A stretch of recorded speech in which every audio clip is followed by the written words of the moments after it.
Queridos amigos, soy Maite Garrigós desde Garrigós Consultores y la Escuela de Desarrollo Global Personal. Y quería hablaros hoy de lo que son los aniversarios, el síndrome del aniversario llamado también por algunas personas en descodificación. ¿Y qué significa esto? Yo misma lo he pasado, de hecho cuando era el aniversario de alguna muerte de algún ser querido bastante próximo, pues he llegado a hacer verdaderas burradas como irme al sitio donde antes celebrábamos nuestros aniversarios y cenar sola, etcétera, etcétera. Una vez superado esto, pues llega un momento que ya ni siquiera te acuerdas de esa fecha y bien cuando te acuerdas la recuerdas con gratitud, la recuerdas con una grandeza increíble y con un agradecimiento por haber compartido con esa persona todos esos momentos. Hablo de aniversarios de fechas tan importantes como la Navidad, el verano, o la muerte, o los cumpleaños, etcétera, etcétera, etcétera. Bien, entonces se trata de eliminar lo que es el resentir de estos sentimientos, eliminar lo que es la emoción retenida para poder cambiarla por agradecimiento, por condescendencia y por saber estar en momentos importantes con total gratitud ante esas fechas. Para ello vamos a hablar de dónde vienen estos aniversarios o los cumpleaños, ya que hace muchísimos años, hace muchos siglos, se remontaba a lo que es la fecha de las celebraciones. Estamos hablando de la época anterior a los romanos. Lo que ocurre es que conforme fue avanzando la Iglesia Católica, se convirtió en lo que es una feria, una celebración pagana, y fueron prohibidos. De hecho, hasta el siglo III después de Cristo no se celebraban o no se permitían celebrar lo que son los cumpleaños, porque consideraban que era una fiesta pagana y que era una fiesta que evocaba pues costumbres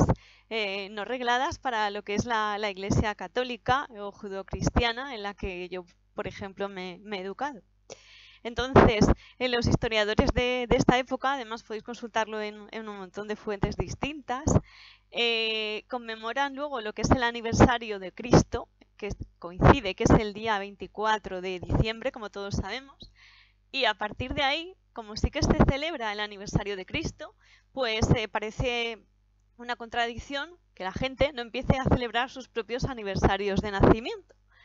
Y a partir de nacer Cristo, pues se vuelve a recuperar lo que es la costumbre de celebrar lo que son los aniversarios. Cuando estamos pasando un duelo, cualquier duelo por fastidiado que sea, tanto simbólico porque se ha terminado una relación, como un duelo real porque se ha muerto una persona llegada a nosotros, hay un proceso de no aceptación, hay un proceso del por qué yo, hay un proceso de culpa, luego hacemos un reconocimiento y luego ya caemos en lo que es el agradecimiento, lo que es la gratitud. Estos procesos suelen variar porque dependiendo del arraigo que tengamos con esa persona, pues varían pues infinitud de veces, desde luego desde meses hasta años, y luego tenemos gente además que viene a vernos con alguna consulta que no se recuperan, se quedan estancados en el pasado y no hay manera de sacarlos de ahí. Hay que hacer un trabajo muy importante. Primero tienes que reconocer que está ahí, estancado o estancada, y luego pues eliminar esa serie de culpas y de daños para poder salir de allí. Bien. A partir de aquí quiero dar una serie de ejercicios básicos que sí que os pueden ayudar en cierto modo para cuando tengáis que recorrer lo que es un duelo. Por ejemplo, yo utilizo los rituales o la psicomagia, que Jodorowsky fue la primera persona, lo que pasa que él era un poco bruto haciéndolo, que empezó a trabajar con psicomagia y con rituales. En este caso, yo apuntaría o haría una línea de tiempo desde cuando conocimos a esa persona, cuando apareció en nuestra vida, sea un hijo, sea un padre, sea un abuelo, sea una relación que se ha acabado, todo lo que hemos pasado a lo largo de hacer pues años o por meses, dependerá un poco de la relación, incluso una mascota también. Cualquier cosa que nos crea un duelo, o incluso una planta. Hay gente que es muy sensible y que tiene plantas preferidas. Y a partir de ahí, pues tenemos que ver las cosas positivas que nos han pasado durante ese tiempo, en esa existencia con esa persona o ese animal o esa cosa, y agradecer simbólicamente cada cosa haciendo con lo que es una entrega, o bien podemos utilizar la tierra, podemos escribir en un papel todo lo positivo, dándole un símbolo y luego quemándolo, una carta de perdón, o bien podemos hacer ritualizar de otra manera lo que es nuestro dolor, ver qué sentimos en esa sintomología de ese conflicto limitante, de por qué sentimos rabia o por qué sentimos odio, porque realmente es nuestro ego quien no nos deja estar con esa persona que queremos, y como no asumimos que es nuestro ego, pues nos boicoteamos. ¿De qué manera? Pues nos sentimos mal, nos sentimos que somos unos desgraciados, que no servimos para nada, que nadie nos va a volver a querer o amar, etc. Entonces, esos pensamientos, cuando hacemos una reprogramación, hay que cambiarlos y hay que modificarlos. ¿De qué manera? Pues viendo cuál fue el pensamiento limitante o la emoción atrapada ahí, y a partir de ahí, simbólicamente, aceptamos, cambiamos el cuadrante donde estemos, y por ejemplo también podremos trabajar con mapas energéticos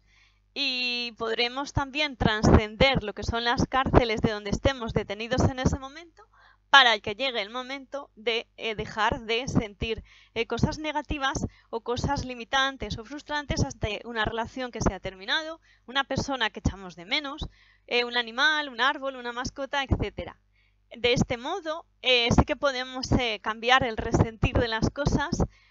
tener en cuenta que no existe el tiempo le damos un valor y lo ponemos nosotros,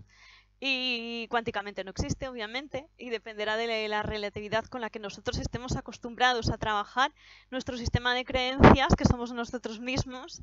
y nuestros puntos de anclaje y nuestro presente, pasado y futuro.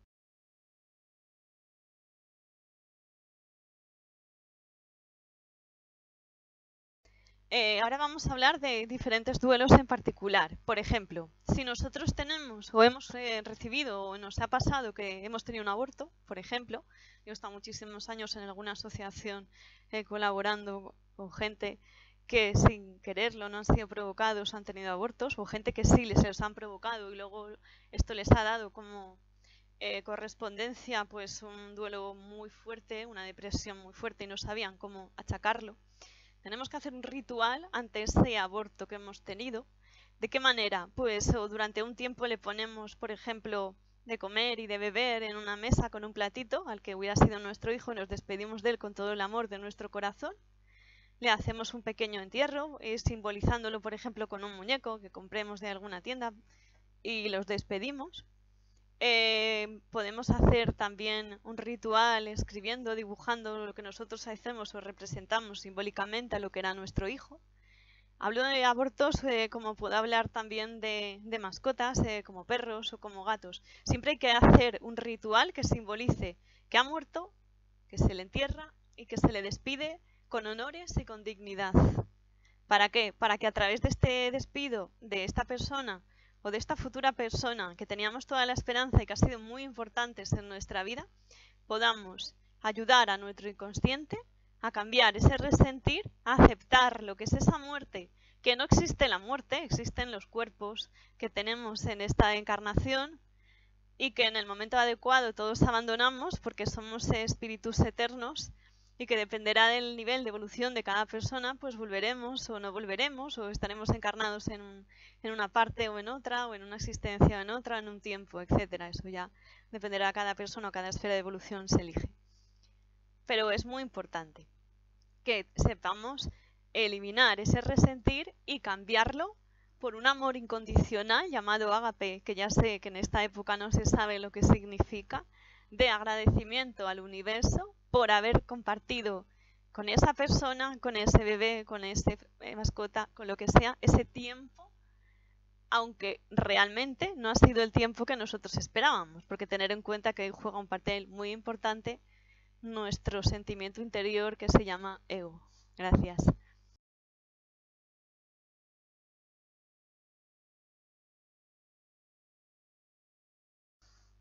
Hola, en esta tercera parte vamos a hablar del duelo a los niños. Si nosotros tenemos a nuestro cargo lo que es un niño,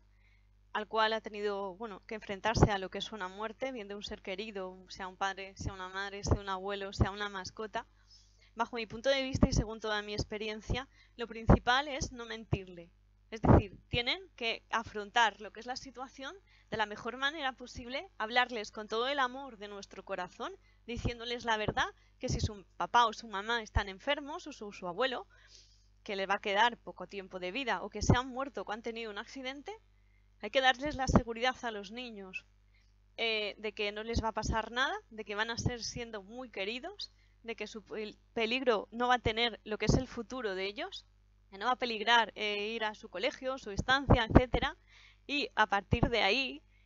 acompañarles en hacer un duelo, sea bien una carta simbólica, bien acompañándoles al cementerio y entregando unas flores, y respetar que ese niño se tiene que sentir triste, porque toca eso, toca que se sientan tristes, toca que puedan hablar de la persona que les falta, toca que puedan llegar a comprender que no somos eternos, que somos vulnerables y que esa persona, bajo ese aspecto, no estará con ellos en un tiempo.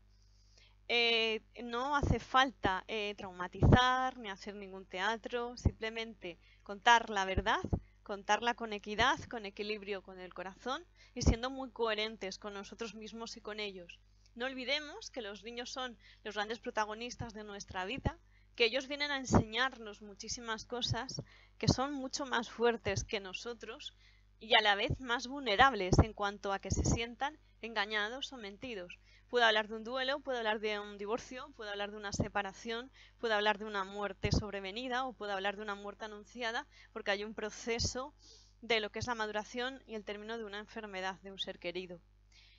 A partir de ahí tendríamos que hablar con los niños casi a diario, si tenemos la oportunidad, o si no, pues cuando estemos con ellos, para ver cómo se sienten, qué sienten, pero también hay que evitar agobiarles, es decir, no hay que estar todo el día encima de ellos. Ellos tienen que seguir haciendo su vida. Sí que es verdad que pasará lo que es un periodo de tiempo que estarán un poco más tristes, un poco más distantes, fríos, etcétera. Dependerá de las reacciones emocionales de cada niño, que también depende de sus creencias, de su tipo de educación, de cómo sea cada niño, si es introvertido, si es extrovertido, etcétera. Pero no podemos coaccionarles o eliminarles la vida o acompañarles todo el rato, porque ellos necesitan también volver a su día a día, volver a su normalidad, hacer sus ejercicios de clases, ir a sus actividades extras si las tienen, y relacionarse con sus amiguitos, etcétera. Hablo para lo que son divorcios, hablo para lo que son también muertes o duelos de lo que es un niño, y yo creo que sí que se les debe dejar ir a despedirse de lo que es esa persona. Da igual que si no quieres que vayan a un tanatorio porque no quieres que le vean a la persona en sí, pues aunque sea el entierro, que ya no se muestra el fénetro, pero sí que se puedan despedir, o si no llevarlos a posteriori para que sepan que su persona amada esté allí, que desde allí estará un tiempo y que bueno, luego al final de su vida todos nos encontraremos. Y me parece muy, muy importante saberlo llevar con equidad, con equilibrio y sobre todo con suficiente responsabilidad para que ellos en el momento adecuado sepan qué ha pasado, qué no se ha pasado y no se sientan traumatizados por tener emociones retenidas porque les hemos mentido. Eso, bajo mi punto de vista y según toda mi experiencia, que tengo alguna ya en este sentido, es bastante importante. Gracias.